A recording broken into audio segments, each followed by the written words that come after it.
Halo semuanya, melalui video ini saya akan menjelaskan tentang biofarmasetika sediaan transdermal. Yuk kita simak videonya. Nah teman-teman semua, dalam video ini topik yang akan dibahas itu meliputi struktur kulit, mekanisme penetrasi obat, kinetika hingga pengembangan sediaannya. Yuk kita simak. Nah, kita masuk pada struktur kulit. Nah, kulit manusia itu terdiri dari 3 lapisan utama, yaitu dermis, epidermis, dan hipodermis. Epidermis itu merupakan lapisan terluar dan tidak memiliki pembuluh darah. Pada bagian ini terdapat stratum corneum yang berperan sebagai penghalang utama masuknya obat. Di bawahnya itu terdapat epidermis yang kaya akan pembuluh darah, di mana tempat obat akan diserap ke dalam sirkulasi sistemik. Selanjutnya, untuk jalur penetrasi, obat dapat menembus kulit melalui 3 jalur utama. Yang pertama itu ada jalur transseluler, yaitu melewati sel secara langsung. Kemudian yang kedua itu ada jalur paraseluler, di mana akan melalui celah antar sel, yang dimana ini merupakan jalur yang paling dominan, terutama untuk molekul yang lipofilik. Yang ketiga itu ada jalur transpendagel, di mana akan melalui folikel rambut dan kelenjar, yang biasanya berperan sebagai jalur awal sebelum tercapai kondisi steady state. Kemudian untuk barrier stratum corneum, stratum corneum itu memiliki struktur seperti model brick and mortar. Sel korneosit itu berperan sebagai bata, sedangkan lipid intraseluler sebagai semen. Lipid ini tersusun dari seramid, kolesterol, dan asam lemak bebas yang membentuk struktur bilayer yang sangat rapat dan hidrofobik. Akibatnya, hanya beberapa molekul dengan sifat tertentu yang dapat menembus barrier ini. Struktur ini sangat rapat dan bersifat hidrofobik, sehingga sulit ditembus oleh molekul hidrofilik. Implikasinya itu hanya obat dengan sifat fisikokimia tertentu yang dapat menembus kulit secara efektif. Umumnya obat harus memiliki berat molekul kecil, kurang dari 500 dalton, serta bersifat cukup lipofilik, di mana molekul yang terlalu hidrofilik itu akan sulit masuk, sedangkan yang terlalu lipofilik akan terperangkap di stratum corneum. Selanjutnya kita bahas kinetika penetrasi perkutan yang mengikuti hukum Fick. Secara sederhana, laju difusi obat itu dipengaruhi oleh perbedaan konsentrasi antar permukaan kulit dan bagian dalam, yang disebut dengan gradien konsentrasi. Semakin besar gradien ini, maka semakin besar pula laju penetrasi obat. Selain itu, terdapat koefisien difusi dan koefisien permeabilitas, yang juga menentukan kecepatan penetrasi koefisien praktisi, atau dikenal dengan log P. Ini yang menjadi parameter penting dengan nilai optimalnya itu antara 1 sampai 3.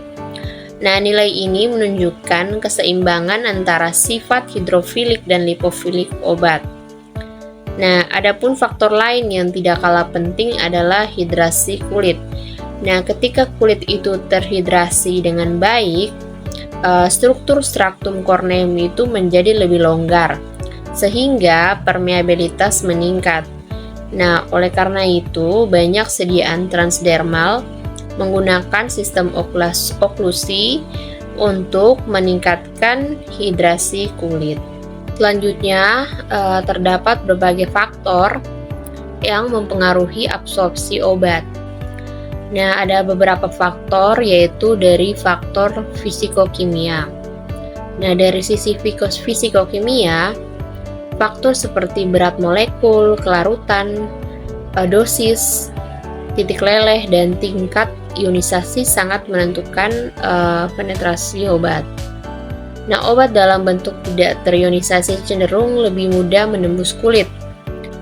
Namun dari sisi biologis, lokasi aplikasi juga berpengaruh. Misalnya, contohnya itu area belakang telinga yang memiliki permeabilitas lebih tinggi dibandingkan telapak kaki yang memiliki straktum korneum lebih tebal. Selain itu juga, usia, suhu kulit, hidrasi, serta kondisi patologis seperti dermatitis juga dapat meningkatkan ataupun menurunkan absorpsi dari obat.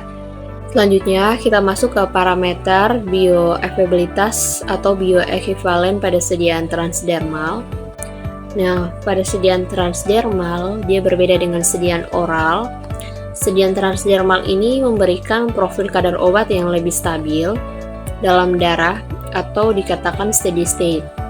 Nah, parameter yang diukur itu dinilai meliputi AUC, Cmax, dan kadar obat pada kondisi stabil dalam darah. Nah, pengujiannya juga dilakukan secara in vitro, di mana menggunakan sel difusi Franz, di mana metode ini digunakan untuk mengukur fluks obat, koefisien permeabilitas, serta jumlah obat yang berhasil menembus membran kulit. Selanjutnya adalah proses biofarmasetika transdermal yang terdiri dari 5 tahap, di mana yang pertama itu obat akan dilepaskan dari patch ke permukaan kulit. Kemudian obat akan berpartisi ke dalam straktum korneum.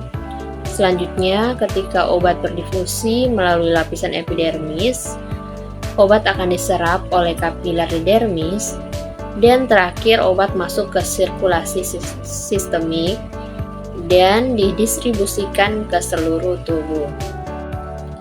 Nah, rute transdermal itu memiliki beberapa keunggulan, seperti menghindari metabolisme lintas pertama di hati, memberikan kadar obat yang lebih stabil, serta meningkatkan kepatuhan pasien karena penggunaannya yang praktis. Namun, rute ini juga memiliki keterbatasan, seperti hanya cocok untuk obat dosis kecil, kemudian laju absorpsinya relatif lambat, serta potensi iritasi pada kulit juga ada. Selanjutnya, yang terakhir itu dalam pengembangan sediaan transdermal, digunakan berbagai enhancer untuk meningkatkan penetrasi obat.